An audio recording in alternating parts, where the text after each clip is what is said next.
Ya, oke guys, di sini sudah cair ya dananya, totalnya 1.240.000 dari aplikasi pinjaman online ilegal ya. Assalamualaikum warahmatullahi wabarakatuh. Jumpa kembali di channel saya ini. Oke, untuk di video kali ini saya akan informasikan mengenai aplikasi pinjaman online ilegal ya. Aplikasi pinjaman online ilegal ini kalian tidak usah membayar ya, atau kalian tidak usah mengembalikan ya, karena aplikasi ini tidak diawasi oleh otoritas jasa keuangan atau OJK ya singkatnya. Di sini untuk nama aplikasinya Cash Bintang ya. Nama aplikasinya Cash Bintang. Di sini aplikasi pinjaman online ilegal ya.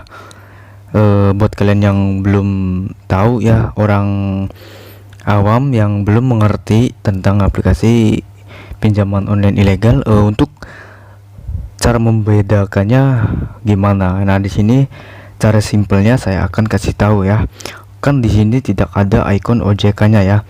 Di sini tidak ada icon OJK-nya. Nah, di sini aplikasi ini aplikasi pinjaman online ilegal ya. Kalau aplikasi pinjaman legal atau aplikasi pinjaman online yang resmi, nah di sini saya akan contohkan ya. Sini akan saya cari. Nah, di sini kan, nah di sini nama aplikasinya Klik Kami Pinjaman Uang Dana. Nah, di sini kan, nah seperti ini. Di sini ada ikon OJK dan ada lambang FPI-nya. Nah, di sini aplikasi ini aplikasi pinjaman online yang resmi ya. Contoh aplikasi pinjaman online yang resmi ya. Di sini saya kasih tahu khusus buat orang awam ya yang belum mengerti ya. Nah, di sini kan ada ini aplikasi yang resmi yang ada ikon OJK-nya ya. Dan jadi cara mudahnya perbedaannya di situ guys. Aplikasi pinjaman online ilegal dan aplikasi pinjaman online yang legal ya atau resmi ya. Nah, di sini kan tidak ada ya ikon OJK-nya ya. Di sini tidak ada ikon OJK-nya. Jadi aplikasi ini aplikasi pinjaman online ilegal ya. Nanti kalau aplikasi pinjaman online ilegal itu apakah benar mengambil uang sebanyak-banyaknya, nanti saya akan jelaskan ya. Nanti saya akan kasih tahu di berita Kominfo-nya ya.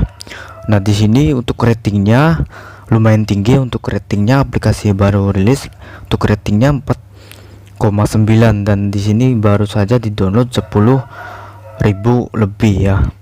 Dan di sini kita lihat di deskripsi aplikasinya. Di sini jumlah nominal pengajuan produk pinjamannya 8 juta. Suku bunga harian 0,05%. Untuk persyaratannya di sini ada ya persyaratannya. Seperti biasa, warga negara Indonesia memiliki 1 KTP, usia 18 tahun sampai 55 tahun, nomor handphone yang aktif. Dan di sini saya sarankan ya, nomor handphone yang aktif ya, nomor handphone yang aktif, nomor pribadi ya, jangan menggunakan nomor telepon orang lain ya. Di sini saya akan sarankan lagi, kalau misalkan dananya sudah cair ya, kalian langsung logout dari login kalian, dan jangan terburu-buru kalian hapus ya. Jangan terburu-buru kalian hapus langsung aplikasinya kalau dananya sudah cair ya. Saya kasih saran seperti itu biar nomor handphone kalian itu yang didaftarkan itu tetap aman guys. Jadi kalian usahakan selalu ingat, kalian jangan langsung hapus aplikasinya. Kalian jangan hapus aplikasinya, dan kalian itu usahakan logout dari aplikasinya. Logout dulu lalu hapus aplikasinya guys. Oke, nah kita langsung ke ininya saja, ke berita Kominfo-nya. Bagi orang awam yang belum tahu mengenai aplikasi pinjaman online ilegal, kalian di sini wajib tahu ya. Wajib tahu, jangan asal minjam saja guys. Jangan asal minjam saja, walaupun kalian meminjam di aplikasi pinjol ilegal ya. Nah, di sini kominfonya yang judul jangan takut di teror debt collector fintech ilegal. Jakarta belakangan ini ramai di media sosial soal aksi tidak manusiawi dari debt collector penagihan fintech lending. Mereka menagih, meneror hingga mengakses data pribadi peminjam.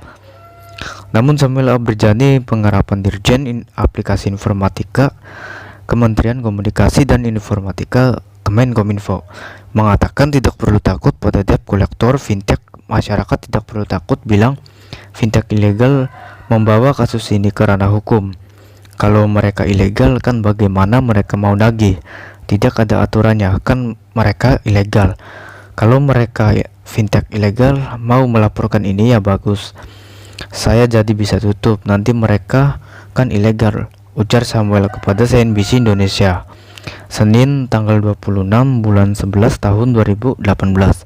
Samuel menambahkan agar masyarakat tidak perlu takut untuk meminjam ke fintech ilegal. Namun setelah pinjam tak perlu membayar. Ya, tak perlu bayar. Nah, di sini guys, mereka ilegal. Kenapa harus takut? Kan mereka ilegal, ujar Samuel. Nah, di sini kan sudah jelas ya. Samuel menambahkan saat ini sudah 341 fintech ilegal yang websitenya dimatikan Kemenkominfo. Sebelumnya, Asosiasi Fintech Indonesia (Aftek) telah menyatakan aksi debt collector yang menagih peminjam yang tak manusiawi bukan anggota mereka. Artinya fintech tersebut tidak terdaftar di OJK. Semua anggota Aftek syaratnya harus terdaftar di OJK. Kalau kalian di teror yang menagih peminjam yang tak manusiawi bukan anggota mereka ya. Di sini kan sudah jelas ya. Kalian tak usah perlu takut ya, karena aplikasi tersebut tidak terdaftar di OJK ya. Contohnya aplikasi yang tadi ya. Oke, nah di sini sudah jelas ya mengenai aplikasi pinjaman online ilegal ya. Oke, sampai di sini saja. Jangan lupa dukung terus channel ini dan juga subscribe ya. Dukung dengan subscribe dan nyalakan juga tombol loncengnya. Oke, assalamualaikum warahmatullahi wabarakatuh.